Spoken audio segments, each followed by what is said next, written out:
videos. Another concerned video po, ang sabi niya is, Miss Che, takot ako makipag sex sa partner ko kasi baka po mabuntis niya ako. Pero dumarating talaga yung point na yun na lang ang kulang sa ginagawa namin. Any advice po sana para naman maiwasan namin ang magtalik talaga. Pero andun pa rin po ang sarap for us. Sana mapansin. Alam nyo guys, marami talagang gumagawa nito, no? Lalo na especially kapag hindi pa talaga handa na ibigay nila ang sarili nila dun sa partner nila at nagkakaunawaan naman sila. Or meron naman talagang gumagawa nito dahil takot siyang ma-infect ng mga tinatawag nating sexually transmitted disease. Marami pa rin talagang mga couple na hindi nag-i-engage na makipagtalik dun sa mga partner nila hanggat hindi sila nasakakasal. Pero sa kabila ng mga pag-iingat na yun, of course, gusto pa rin nilang maranasan na magkaroon ng big O or mag-orgasm doon sa mga partner nila. So, you guys are looking ng mga ideas about non-penetrative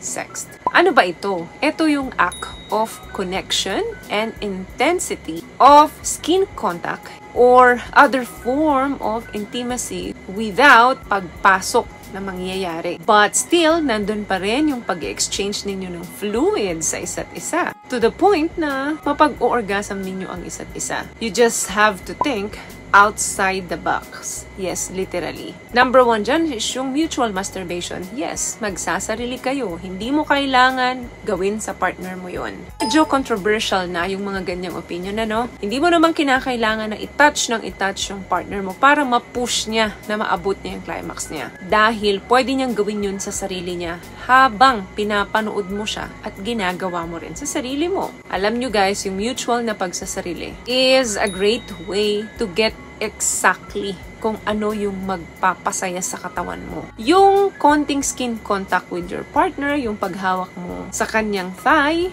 habang ginagawa mo yun sa sarili mo at ginagawa niya rin sa sarili niya, ay talagang magkikreate ng intensity for both of you. Yung mga ganyang gawain, wala talagang a chance na mabuntis ka.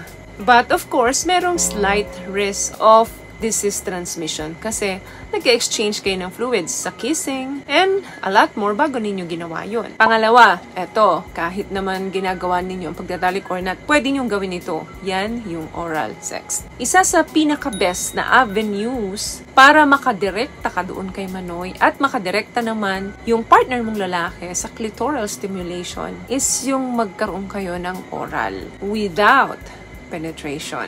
Alam ko, aware naman na kayo dito. Alam nyo naman na to. Hindi naman kasi ito sekreto ng form of sexual act. So, eating out your partner at ikaw naman ay nagbibigay ka sa kanya ng BJ, so is a pretty great way para mapasaya ninyo ang isa't isa. Hindi ko na kailangan i-elaborate yan isa-isa. Basta ang masasabi ko lang dyan, kapag gagawin nyo to, dapat ang stamina ng inyong mga panga ay naka-ready. Dahil yan ang gagawa lahat para mapasaya ninyo ang isa't isa. What I love about this product, itong No More Dark Secret ng K-Skin, bukod sa may advanced whitening na siya na kung saan pwede niyang matulungan na pumuti yung mga singit-singit mo, moisturizing, meron siyang anti-irritation, antibacterial, maintain healthy pH level. Hindi lang pambabae, meron din po tayong pang-lalaki. Another thing, massage. Pwede ninyong i-massage ang isa't isa. Minsan, nahihirapan yung mga muscles natin na mag-relax. Sa pamamagitan ng masahe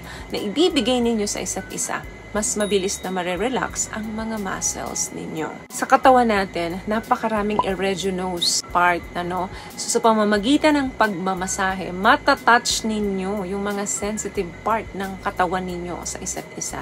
At pwedeng mag-create yun ng intense na init sa katawan ninyo to the point na posible kayong makatapos sa isa't isa. At magkaroon ng happy ending ang pagmamasahe nyo. Last one, pwedeng role-playing, fantasy, and foreplay. Minsan kasi, hindi naman talaga yung pagpasok lang ng ari ng lalaki ang laging nagbibigay sa atin ng intensity. But, the context nung ginagawa natin, paano tayo nagpo-foreplay dun sa mga partner natin. Ang SEX ay mas nagbibigay ng mataas na excitement yan kapag bagong place, bagong posisyon. Yung opportunities, hindi nagsastop yan dun sa bedroom lang. Pwedeng gawin ninyo yan sa kitchen table, yung romansa. Pwedeng kung saang parte man ng bahay ninyo. Trying role-playing and fantasy activities with your partner, hindi naman talaga nagre-require ng penetration yan. Pwede ninyong i-incorporate yan sa pag-role-playing and sa fantasy. For example, ikaw teacher ka, tapos si partner mo namang lalaki is professor, yung mga ganyan. Or yung isa doctor, yung isa naman nurse, or yung isa doctor, yung isa naman pasyente. Yung mga ganong bagay ay halimbawa lamang para mas gumana yung brain natin. Kasi ang pinakamalaking stimulation ng katawan natin is nandito sa brain. So kapag maraming idea ang nandyan sa isip natin, yan din yung gagawin natin sa mga partner natin. Na pwedeng mag-create ng mga ideas nang hindi kayo nagtatalik pero nabibigyan ninyo ng kasiyahan ng isa't isa. So always communicate with your partner. So, may natutunan ka ba sa mga tips na napag-usapan natin dito? At kung nagustuhan mo ang video ito, please give it a thumbs up, comment down below, and also share this video na rin po sa mga kaibigan sa tingin nyo matutulungan ng video natin. Once again, palagi po kayong mag-iingat at palagi po kayong manalangin. Thank you guys for watching and see you in our next one. Always love yourself and be a blessing. Bye!